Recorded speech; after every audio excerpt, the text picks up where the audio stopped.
नमस्ते। आज बात करते हैं उन अनदेखे कनेक्शंस की जो हमें हमारे आसपास की दुनिया से जोड़ते हैं।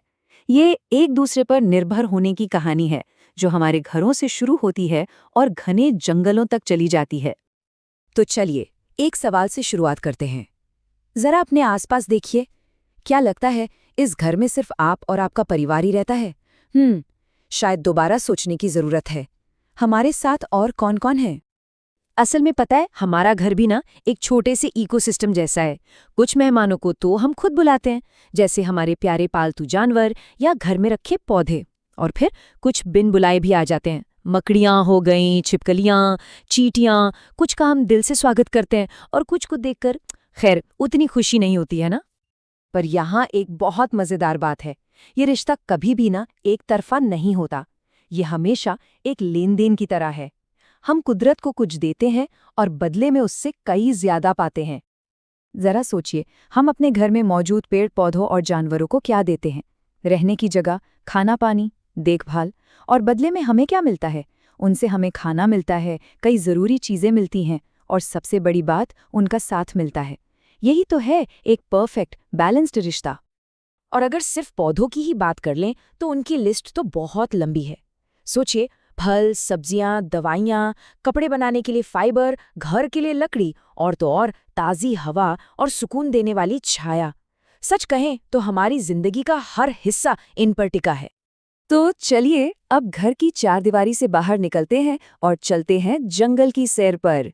यहाँ हम मिलेंगे शंभू से, जिसकी कहानी हमें सिखाएगी कि प्रकृति में ये लेन देन का खेल बिना किसी इंसानी मदद के अपने आप कैसे चलता है। तो सीन कुछ ऐसा है। शंभू अपने पिता के साथ जंगल में हैं और वो लोग एक बड़े से आम के पेड़ की ठंडी छांव में सुस्ता रहे हैं। और वो पेड़ सिर्फ एक पेड़ नहीं है, वो तो मानो एक पूरा मोहल्ला है। कई पंछियों, गिलहरियों और बंदरों का घर। वहीं बैठे बैठे शंभू की नजर एक बंदर पर पड़ती है। वो बड़े मजे से एक आम खा रहा है और गुठली जमीन पर फेंक देता है। बहुत ही आम सी बात लगती है ना, पर इसी आम सी बात में एक बहुत बड़ा राज छिपा है।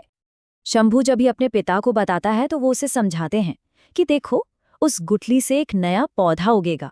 जानवर और पौधे ये सब एक दूसरे की मदद करते हैं। देखिए कितनी बड़ी बात कितनी आसानी से समझा दी। और ये सिर्फ उस एक बंदर या उस आम के पेड़ की कहानी नहीं है।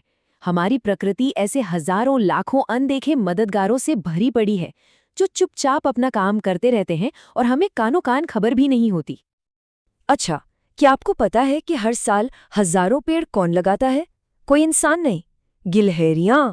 हाँ, सच में, ये छोटी छोटी बुलक्कड़ गिलहरियां।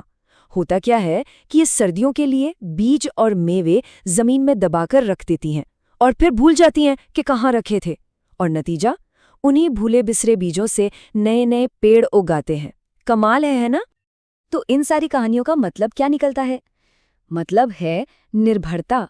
मतलब जानवर और पौधे खाने के लिए, घर के लिए, यहाँ तक कि अपने बीज फैलाने के लिए भी एक दूसरे पर डिपेंड करते हैं।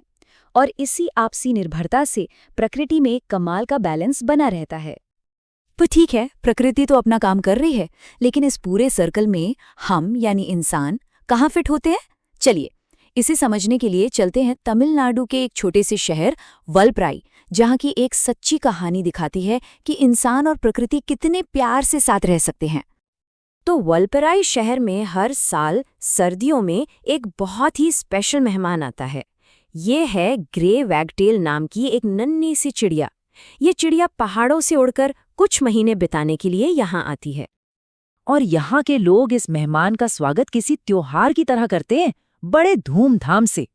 जैसे ही बारिश खत्म होती है, स्कूल के बच्चे और टीचर्स आसमान में नजरें गड़ा लेते हैं। और जिस दिन पहली ग्रे वैगटेल दिखाई देती है ना, उस दिन तो पूरे शहर में मानो उत्सव शुरू हो जाता है। पोस्टर्स लगाए जाते हैं, मिठाइयाँ बांटी जाती हैं। मतलब प्रकृति का सम्मान करने का इससे खूबसूरत तरीका और क्या हो सकता है। तो हमने देखा कि कैसे हमारा घर, जंगल और यहाँ तक कि एक पूरा शहर प्रकृति से जुड़ा हुआ है। अब इस बड़े से आइडिया को एकदम पर्सनल लेवल पर लेकर आते हैं। सवाल ये है कि हम खुद ये गहरा कनेक्शन कैसे महसूस कर सकते हैं। इसका एक बहुत ही प्यारा और सरल तरीका सुझाया गया है। किसी एक पेड़ से दोस्ती कर लेना। हाँ, आपने सही सुना, एक दोस्त पेड़ बनाना। और ये दोस्ती कैसी होगी? आइडिया ये है कि जब भी मन उदास हो या किसी बात पर गुस्सा आए तो अपने उस दोस्त पेड़ के पास जाएं और उससे अपनी सारी बातें कह दें। और सिर्फ दुख ही क्यों, अपनी खुशियां भी उसके साथ बांटें।